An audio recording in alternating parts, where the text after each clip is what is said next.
Ben sizi çekmiyorum. Барлықтарыңызға сәлем. Менің есімім Бекен Нарбай. Бүгін мен көріп тұрғандарыңыздай Коnya қаласындамын. Коnya қаласы бұл Түркияның ең көлем жағынан үлкен және діни қаласының бірі болып есептеледі. Тағы да бір-екі факт айтып өтейін. Түркия бойынша ең жері тегіс облысқа жатады. Сол тегістігіне байланысты завод, фабрикалар, көптеген өндіріс орындары қатты дамыған. Бүгін енді сіздерге осы Коnya қаласының ішін, жалпы тіршілігін көрсеткім келіп тұр. Базарын аралаймын, тарихи орындарды аралап көрсететін боламын. Мен бір нәрсені ұмытып бара жатыр екенмін. Сіздерден өтініш, менің каналыма міндетті түрде жазылып қойыңыздар, және соның қасында мынандай шылдырмақтың суреті тұр. Я, соны басып қойыңыз. Болды, рахмет. Енді сізге менің келесі салған видеоларым міндетті түрде хабарлама болып келетін болады.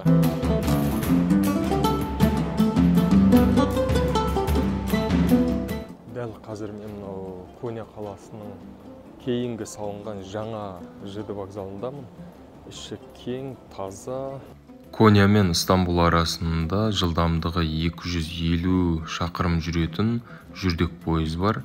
Егер Конyaға жолыңыз түссе, осы пойызбен келсеңіз болады. Мынау темір жол вокзалынан шыға сала алдыңнан бірден көзге түсетін мынандай мұнаралар. Бұлар мешіттер. Анау жақта біреу тұр. Сосын оның арғы жағында көріне ма білмеймін. Анау жақта біреу, екеу, мына мен үшінші. Тағы да бетіп айналып қарасақ, өте алыста анау жақта тағы да біреу тұр. Жан жағында мешіттер өте көп. Жол кәдімгідей Қазақстандағыдай оң жақ, сол жақ. Мысалға Жапонияда, Англияда бізге қарама-қайшы ғой. Мына жақ пен сол жақпен былай қарай жүреді. Мына көшемен былай қарай жүреді деген сияқты. Өтіп кетейік. Жолдың арғы бетінде не бар екен? Мына жерде вокзал, вокзалдан өте сала. Андай бір жолдың бойында магазиндер тұр. Темір терсектер, кәдімгі құрылыс заттары, ал мына жерде бұршақтардың түр. Ал оның қасында көлік жуу. Осылай кете береміз. Сіздерге тағы бір қызық нәрсе көрсетейін. Мысалға, Қазақстанда 92-ші бензин 200 теңгенің үстінде. Ал Түркияда қанша екен? 23-те 33, 23-те 38. Бұлар сапасына қарай. Ал енді 1 лира дәл қазір 25 теңге.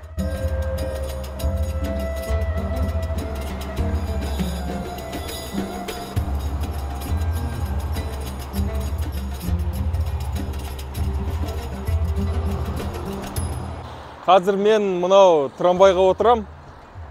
Көріп тұрғандарыңыздай. Ол үшін анау жаққа барып, арнайы бір карта бар. Ішіне ақша салып қоясың, соны басып өту керек. Осы сияқты карта сатып алу керек. Бұны осындай дүңгіршек сияқты жерден сатып аласыз. Соны аласыз да мына жерге басасыз. Басқаннан кейін итеріп кіріп кете бересіз. Болды. Осы картадан 2,5 лира ғана алды. Түркия бойынша ең арзан жол ақысы осы Коnya қаласында әлі күнге дейін сақталып тұр. Мүмкін бір жылдан кейін, немесе осы алдымыздағы айдан кейін, яғни жаңа жылдан кейін өсуі мүмкін деген сыбыс бар. Осы жерге келіп тоқтайды. Маңдайында Алладин деген жазу тұр. Ол Алладин деген соңғы аялдама. Бұл жерде белгі бар екен. Мынадан кірем ішіне. Ішіне кірдік, ішінде адамдар аз сияқты. Мен әдейілеп жүріп өтейінші ар жағында орындарға. Сіздерге адамдар көрінсін. Алдымызда да біраз адамдар бар. Үш жерде тұруға болады. Сыртын көрсетейін. ішін көрсетейін. Ешкім негізі бір нәрсе деп айтпайды. Түсірме деп ешкім сізге кедергі де болмайды. Деп мақтап айтып жатсам, әлгі қазақта мақал бар ғой, мақтаған қыз тойда бүлдіреді деген сияқты. Тура сол мақалға ұқсас бір оқиға тап болдым. Даусын шығарып тыңдап көріңіз. Ондай жағдай тек қана Қазақстанда. Çekme. Rahatsız oluyoruz. İzin almadım bak. İzin alman gerekiyor. Ben sizi çekmiyorum. Çekme arkadaşım. İzin alman gerekiyor. İnsanların özgürlüğü kalmadı memlekette ya. Bilmeyeyim ne aytып Ulaşım жатқанын. özgürlüğü yok. Şehirde yaşama özgürlüğünü ne arıyorsun sen? Çekme bizi arkadaşım. Çektin işte herkesi.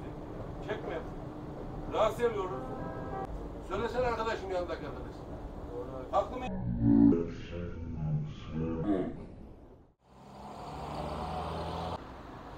Жүре берсең, көре бересің деген нәрсе бар ғой. Мысалға, жаңа ғана трамвайдың ішінде мақтап кіріп едім. Бір кісі менің видеоға түсіріп атқанын көрді да, «Ей, кардашым, чекме бізді, істемеyoruz» деп, андай, мен қаламайын түсіргеніңді, біз түсірме. Мен түркшем өте аз ғой, сондықтан дұрыстап түсіндіре алған да жоқпын. Біраз түсірдім да, үндемей шығып кеттім, қайтам енді. Солардың жері ғой. Солардың жері болғандықтан ешқандай қарсылық танытпаған дұрыс болады. Айқай-шу болып ерегісіп сөзге келсең, қазір полиция шақырады, полициямен уақытың кетеді. Бұмен тоқтамаймыз, ары қарай жалғастырып кете береміз. Мен дәл қазір мынау бір Алладин тепесі деп айтылады. Алладин төбе. Тепе деген қазақшада да бар ғой, төбе деп айтылады. Сондай бір төбе қыр. Бұл Коня қаласының дәл ортасы, қақ ортасы. Анау жерден байқап қалдым, бір ит өліп жатқан сияқты. Мынау ит қой. Негізі Түркия бойынша барлық қалаларда қаңғыбас иттер мен мысықтар өте көп. Мына ит тірі екен. Жай ұйықтап жатыр ау деймін, демалып. Көз ашық. Жақындап баруға сәл сескеніп тұрмын. Тістеп алса, бәле болар. Кете берейін ары қарай.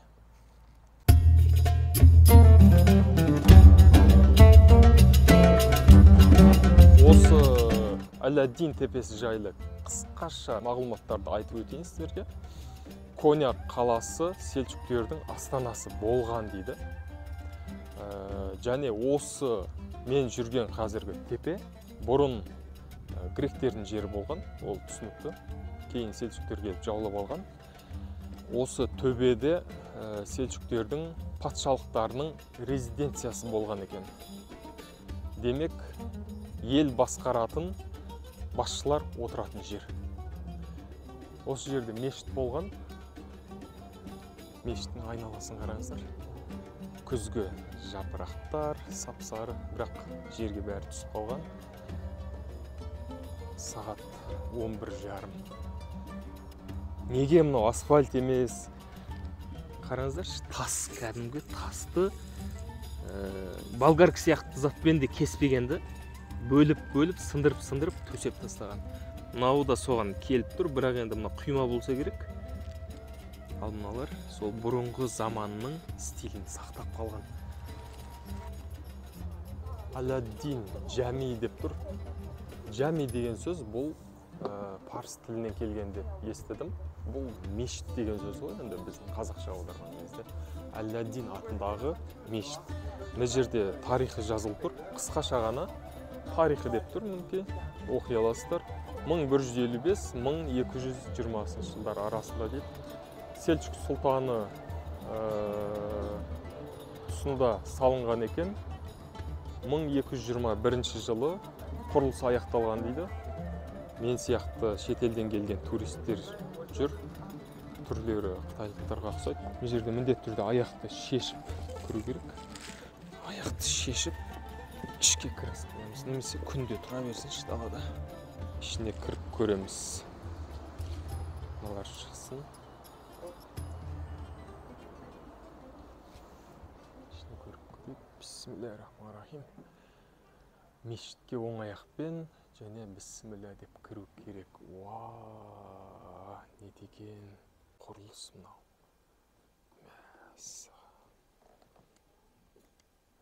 Үлкен мешіт. Ұстындарын қараңыз. Кәдімгі мрамор тас бәрі. Төбені қараңыздар, ағаштан жасалған барлығы. Әдемілеп ойылған, қашалған. Бұл өте ескі сияқты, менің ойымша. Сәлем алейкум. Nerelisin yani? Ben Kazakistanlıyım. Kazak. Türkçe konuşuyorsun. Biraz, Biraz. çok değil. İngilizce? İngilizce de var. İngilizce istiyorsan ben burada camiyi anlatıyorum. İstiyorsan Aa, şöyle öyle anlatıyorum. mi? Türkçe anlatabilir misiniz? Türkçe de anlatıyorum, Evet. İngilizce de. Hangisi Tamam. daha güzel? Türkçe. Bu cami 1156 yılında 1. Mesut zamanında yapımına başlanmış.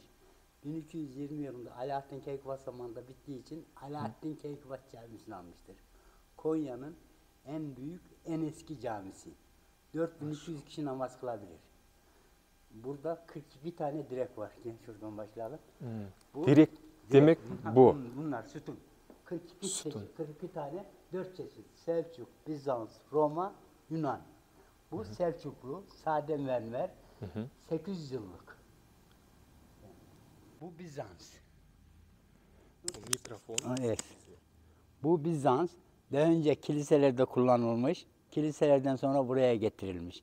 Kiliseler yıkıldıktan sonra buraya gelmiş. Fakat bu 800 sene önce buraya getirilmiş. 800 sene. Fakat bu 2000 yaşında. 800 Yıl önce. Bu Yunan, Greek, Ionic design. Yeah. Bu Rom. Bu çok eskisi, en eskisi bu. 2500 yaşında. 800 sene önce getirilmiş fakat 2500 yaşında. Yeah. Bu Selçuk. Bu Selçuklu. Bu Yunan. Ionic. Yunanlı. Yunanlı.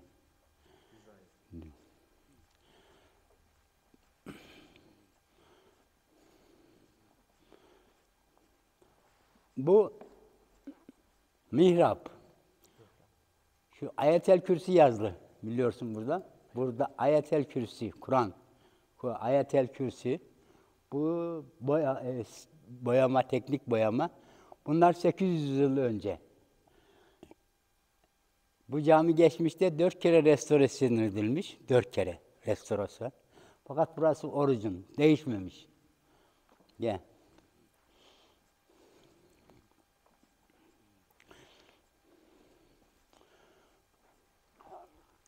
Bu minber.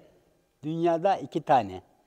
Aynısından. Aynı. Biri burada, biri Fas'ta, Casablanca'da. Bir kişi 40 senede oymuş. Burada 4 yıldız var. 12 yıldız şans. 5 yıldız sabır. 6 yıldız kuvvet. 8 yıldız cennetin 8 kapısı. Çok güzel.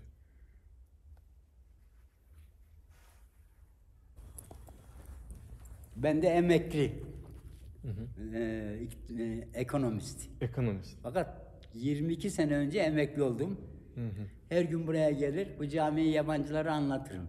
İngilizce, Fransızca. Teşekkürler abi. Fakat onlar biraz para verirler işte 3-5 kuruş verir. Hem para kazanıyoruz hem değişik kişilerle tanışıyorum. Her gün Güzel. yazın 1-2 aile her gün. Çok güzel abi. Бұл кісі айтады, мен экономист болғам дейді, бірнеше жыл бұрын пенсияға шығып кеткен. Бірақ күнде осы жерге келіп, біз сияқты шетелдіктерге түсіндіріп берем дейді осылайынан. Сөйтіп ақша табам дейді.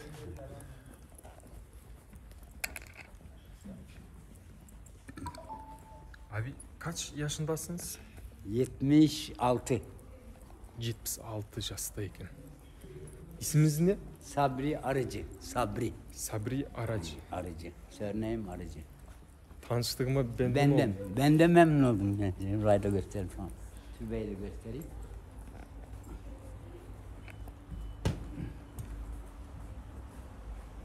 Ayakkabıyı al. Ayakkabım dışarıda.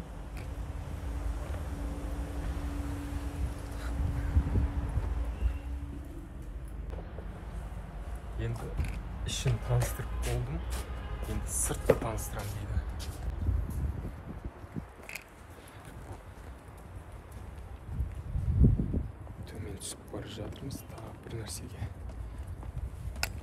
Bunlar ne abi? Bunlar eski taşlar. Eski sütun.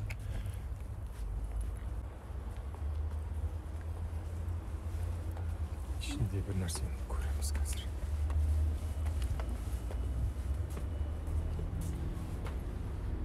Selçuk sultanları. Selçuk Sultanları. Alaaddin, Gıyasettin. 8 tane Selçuklu sultanı. Türbesi. Мына жерде Селчукты басқарған 8 сұлтан жатыр дейді. Міне есімдері мына жерде.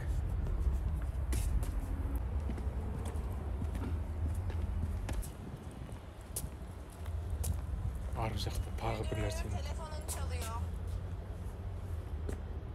Telefon çalıyor diyor. Efendim? İyiyim abla, Alaaddin'deyim. Sen nasılsın? Alaaddin'deyim, iyiyim, sağ ol. Geleyim o zaman dedim. Oldu, sen nasılsın?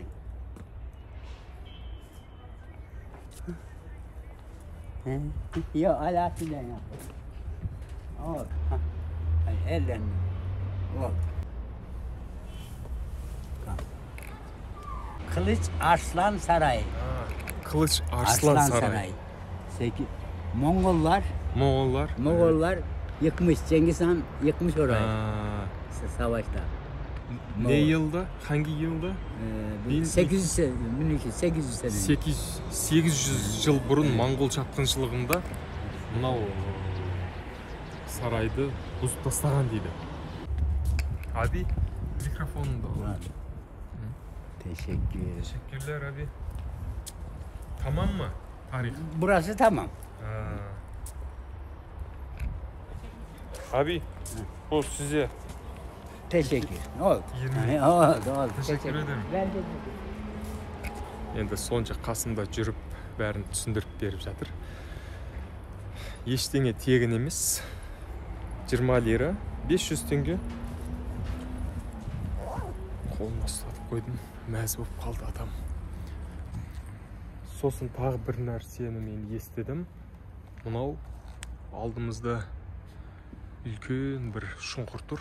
Бұл құдық болған дейді. Ішін көрейік. İçine қоқыстар тастапты.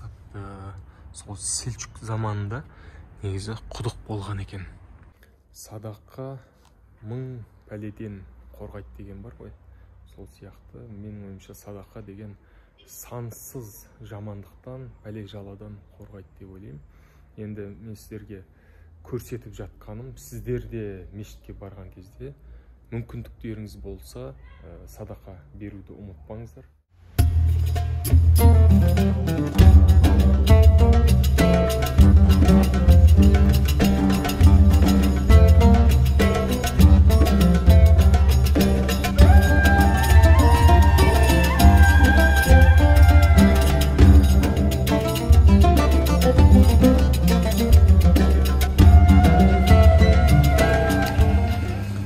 Мына нәрсені білесіздер ма? Қазақстанда бар деп ойлаймын, осылар өсетін сияқты талдың басында. Осыны бұлар бүйтеді. Мына жерінен кеседі жартылай, үстеді де қуырып сата береді. 100 граммы 20-25 лирадан тұрады. Çekildek kaç olmuş? 68 lira. Çekildek деген бұл пісте. Қараңыздар технологияны.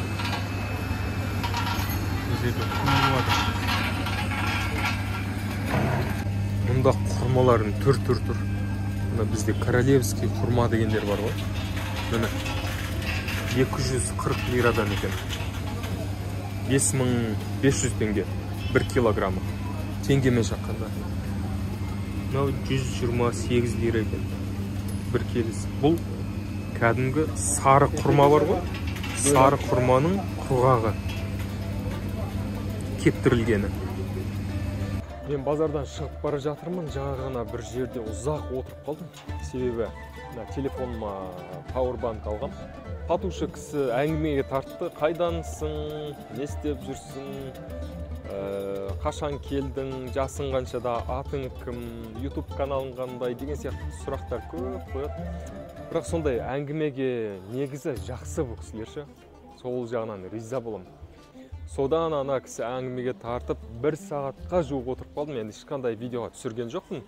Мен Қазақстаннан десең болды. Олар өте бауырмалшыл. Қазақтар біздің сондай туысқандарымыз, бауырымыз деп өздеріне сондай қатты тартады. Сол жағынан риза боласың. Рахмет, Түркия.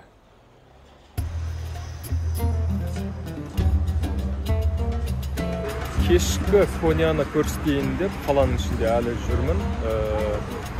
Менің ойымша Коняға келген әрбір қазақ немесе Коняда оқып жүрген қазақстандықтар мына жерді біледі деп ойлаймын. Бұл себебі көзге оттай басылады. Орталығында осындай бұрынғы ескі трамвайды алғанда ішін кафе қылып жіберген. Бұл ма? Дайын болған екен.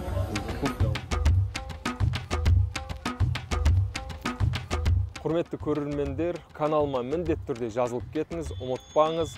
Сосын лайк басыңыз, комментке жазыңыз, кез келген сұрақтарыңызды қойыңыздар. Видео ұнаса ұнады деп жазыңыз, ұнамаса ұнамады деп жазыңыз. Қызықты болса оны жазыңыз. Егер іш пыстырарлық болса оны жазыңыз. Мен біле жүрейін.